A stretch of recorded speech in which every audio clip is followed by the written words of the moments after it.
Hi, I'm Karthik. Welcome back to my MarkTalk channel. In this video, we are going to discuss about Gohighlevel calendars.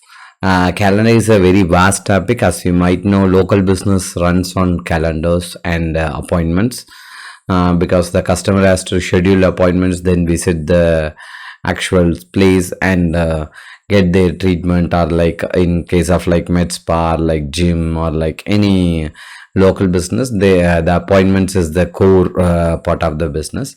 And Gohighlevel offers a very versatile calendar. It There are like multiple topics to be covered. Even if we cover it, may take multiple parts also. I will cover most of the important things in this video. Watch it carefully without skipping anything, so that you would be by end of this video you would have covered most of the things about the calendar, and you can start creating your calendar and getting appointments from the customers. Let's dive into the topic.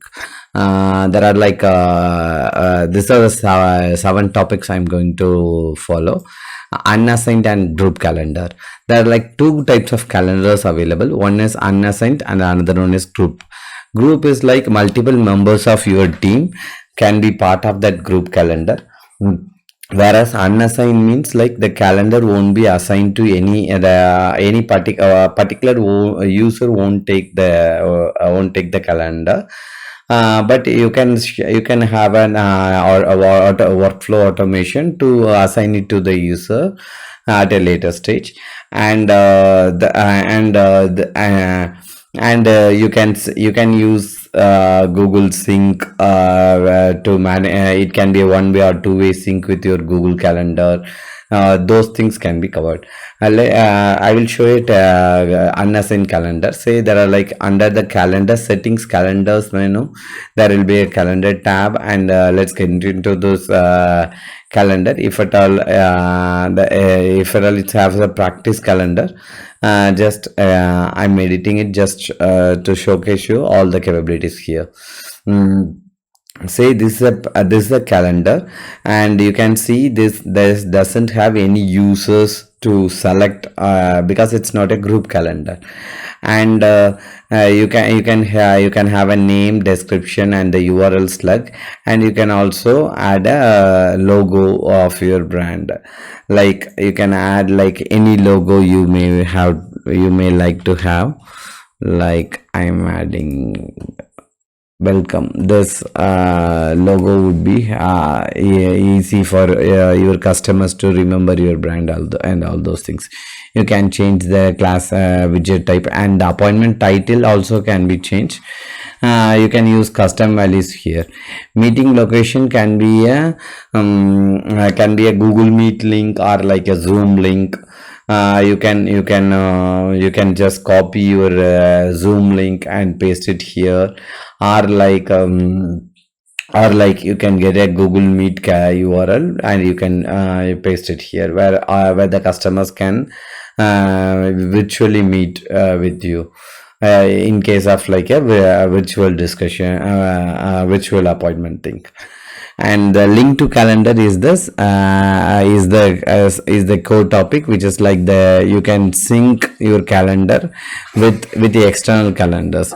You may have like Calendly calendars, you may have other popular calendars and scheduling platforms.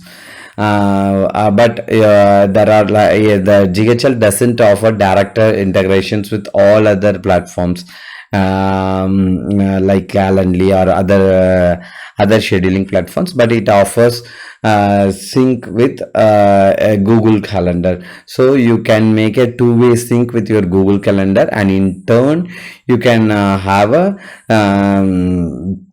sync with other Calendly or other scheduling platforms. In this way you can have multiple calendars for your organization, but manage the appointments without any without any limitations of like dedicating all your calendar timings to a particular platform. All will be in sync, and you can easily work with multiple platforms easily. And you can choose for a two-way or a single or a one-way calendar. You have to just select the calendar you like to connect. Yeah, I have connected my Google under the integrations tab. You can just go to integrations tab, and you can have the Google account here.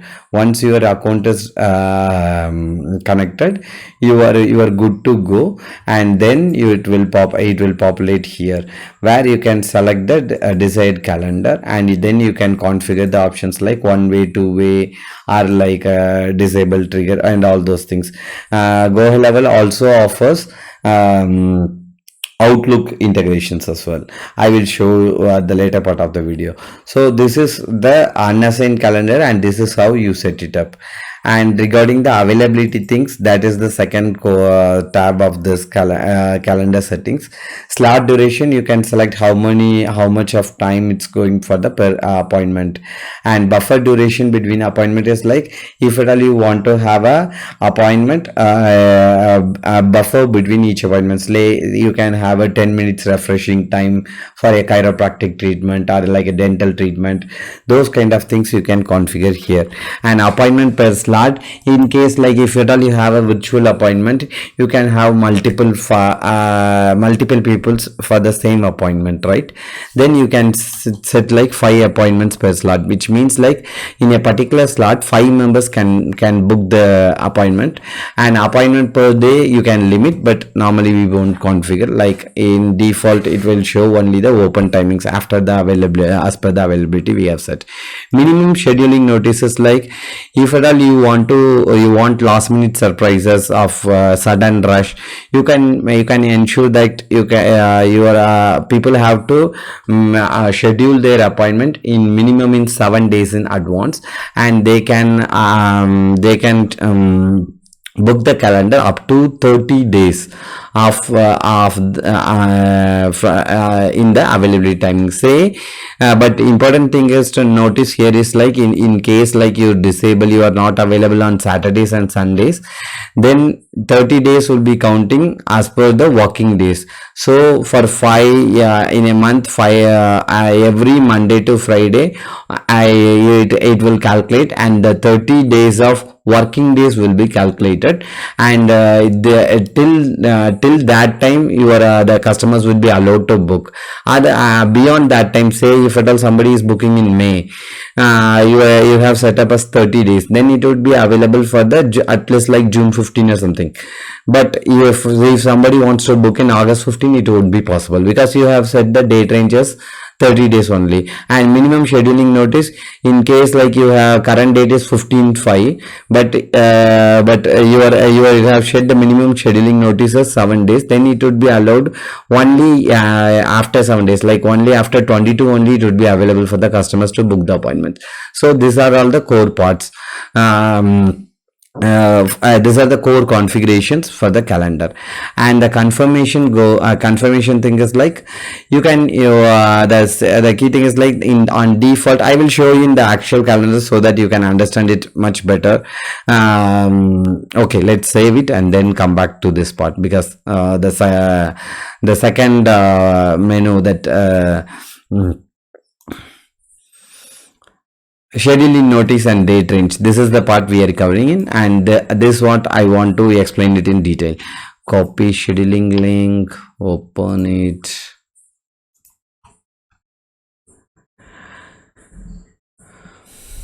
Okay, and on default it will show your the customer as per the customer system time. So I'm, for the sake of this testing, because I'm moving into the American time zone. You can see current date is 15, but it allows only to book from 22, just because we have set 5 days of notice period, for 7 days of minimum scheduling period. This is the key thing. 7 days, it requires 7 days for the as a minimum scheduling notice. And 30-day date range means you can be allowed to book only till the 12th of the next month, right? So after that it will be booked out, it will be grayed out, because the setting is, we have set it in that way. If at all we are allowing for 40 days, let's see, let's refresh the calendar.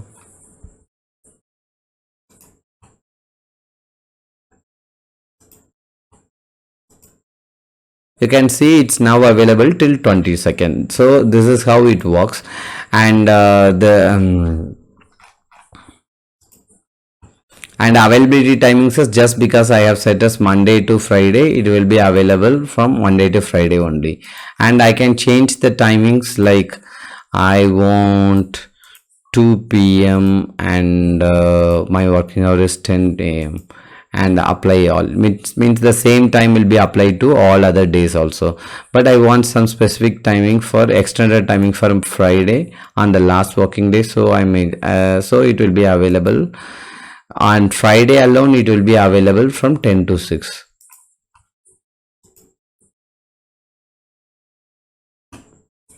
Let's go back to the, just refresh every time whenever you change the settings to test. You can see on Friday alone it shows till the extended timings, all the extended timings, but on Thursday it will show till 2 p.m. only. So this is how the availability and the scheduling notice and appointment slot settings works. And you can tune it as per your requirement, as per your business requirement. The key thing is, like, most of the times people, I have seen, like, many even experts get confused. They set one availability settings in the office hours, but the calendar shows completely different availability settings. Sometimes even the availability settings which are open here is not available in when they see in the actual calendar which they are going to promote, or like share it to the customers who have opted in through email or SMS. But the core issue with this, they forget the fact that the availability is not subject to the calendar alone. There are like three other things which has to be considered. One is user and account and calendar. Calendar we have seen. User means the you in terms of like group calendar. You can see the availability. There will be, see, just wait, I will show you some other calendar.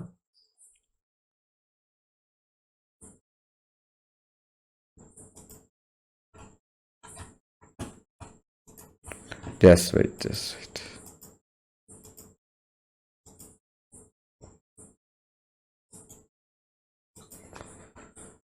These are like group calendars. You can see in the group calendar, people will have users here, and the user, and if you can if at all you have allow toggle this box on, you customers can even book the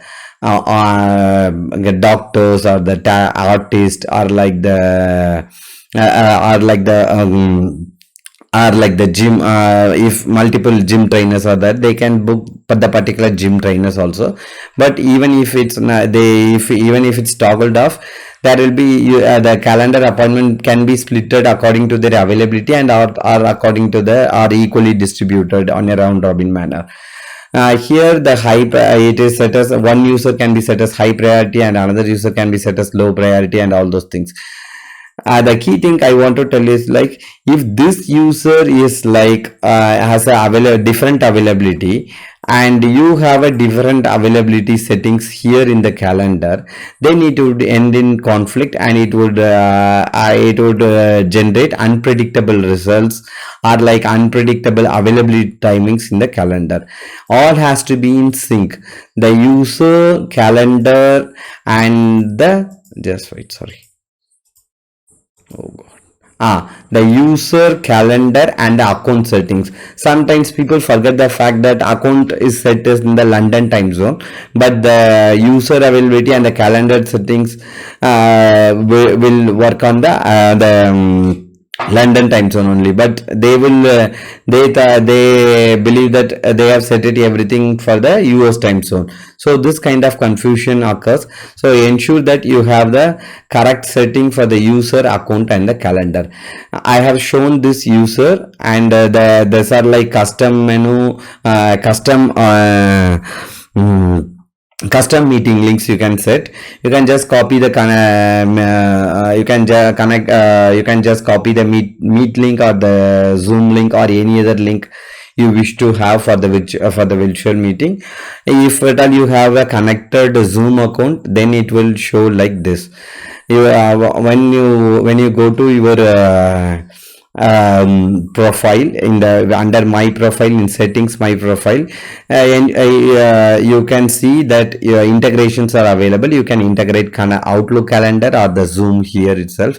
We have already seen how we have to integrate Gmail or the Google calendar sync. So this is how you have to set the integrations for the Zoom. Once you are connected with your Zoom account, it will automatically show the Zoom link here, and you don't have to fill anything. The Zoom link will be directly taken from there. And availability settings, I told you, right? For the user, you can set the availability settings here. If at all some user is available on not on Monday, even if you have set the calendar timings availability as Monday, those user won't be available for taking the bookings. So if the second user is also not available, then then this settings goes null, goes wide. This settings won't be of much use, because the no users is available to take the meetings, right? So this is how the user availability matters when you set up the calendar. And the same thing goes for the business profile settings also. Yeah, here also you have to ensure that you have the same time zone rightly selected here, as well as let's clear the confusion. Let's go to staff. This is the output. Like once we set, this is how it looked like. What I'm going to do, I am going to add an employee. User info test at gmail.com. Password, dummy password only.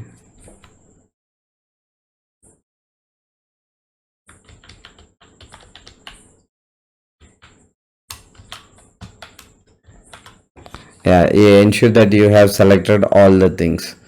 You can assign the permissions. The permissions are you can ensure that you have the appointments, and you can turn off the other things. You don't want your VA to look at have control over things. And user roles, you can set it as user. In case if it's not an admin, it's for user. For VAs, you can set it as user itself. And user availability, this is the thing. Just because you have the user availability here, you have to ensure that you have the same time zone, MDT. If it's MDT in the user availability and the MDT in the account availability, and that then it would work without any surprises for you. And you ensure that as per that user availability, you ensure that the timings are selected here. And user calendar configuration, if you have the Google and the Outlook calendar configured, it will show like this. You can just it will show the user calendar configuration like this. You can just edit which calendar you have to sync and which calendar you have to check for the conflicts. Let's see, you can edit, you can click the edit here, and just wait.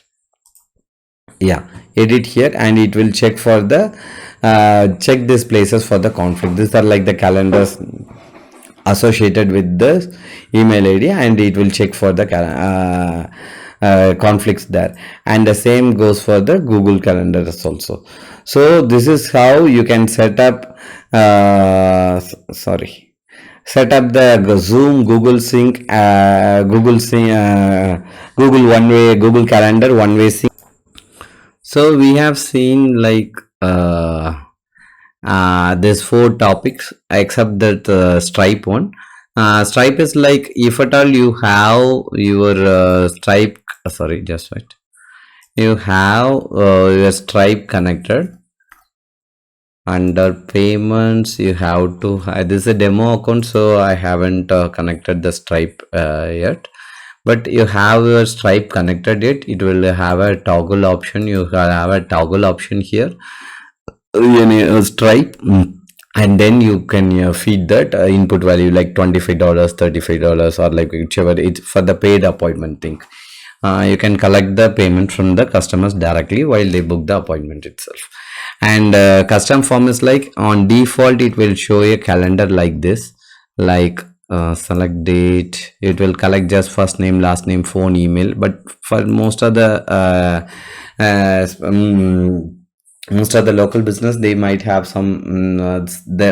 they might need some extra information from the customers, like how where they are previously treated, and whether they had any previous injuries in case of like chiropractics, or like med spa, or like for the gym trainers, whether they are in the advanced level, or like whether they have done strength training. Those kind of options you can include using a custom form which you have created. We are using the form builder. I have detailed previous video which I will link it here, where you can watch through that. You can just select the form, and then in the notification settings you can just select the acknowledgement. And say in case you don't want to create any automation specifically for the appointment confirmation, you can just select the acknowledgement mail, and who are all receive the acknowledgement mail, you can manually contact, and you can have any number of users. You can add multiple email IDs by just adding a comma. Any number of team users you can add, and you can also give them the option to reschedule or like cancel the appointment. And custom code is like, you can just change the theme of the calendar, how it looks, to shoot your brand image. I will make a detailed video separately for this portion because it involves lots of CSS and HTML thing. I will make a separate video. Form submissions is like, once the customer makes an appointment, where it should land the customer to. You can direct them to a payment page, or like any website, or like you want to watch them a YouTube video, you can just redirect them to. Otherwise you can just throw a simple message over here. And these are all the things we have covered. And the last topic is like VA booked and appointment, customer booked appointment. There are like two types of appointments. When you give the link, when they say when a customer has come into the CRM, they can come through the Facebook form, or like you can have a funnel where the customer has opted in, and you then start nurturing them through a series of emails and text messages. When they and in one of the text messages or like the emails, you can have a scheduling link where the customers are given a link to book their appointments on their own. What if at all you have a VA and they call the customers regularly and convince them to schedule an appointment? Then the VAs have the option to have the to book the appointment on behalf of the customer. Like they can just go to calendars and just click the available timings here and book an appointment for any customer. Just select the customer and make the booking right here itself. You can just make the appointment booking here. And say on a surprisingly, you on a day, you on a particular day you won't be available, or like if some appointment goes beyond your estimated time, you can just block off those timings. Even if it is set available in the calendar, it won't be available for the customers to book in the calendar once if it's set is not available. This is the one way the VAs can book the appointment on behalf of the customer. And other is the when they in the contact option itself, when they call the customer, they can just right away book an appointment for the customer. Since it's in the contact page, they won't be allowed to select the contact. They can just book the contact here itself and make a click the book appointment.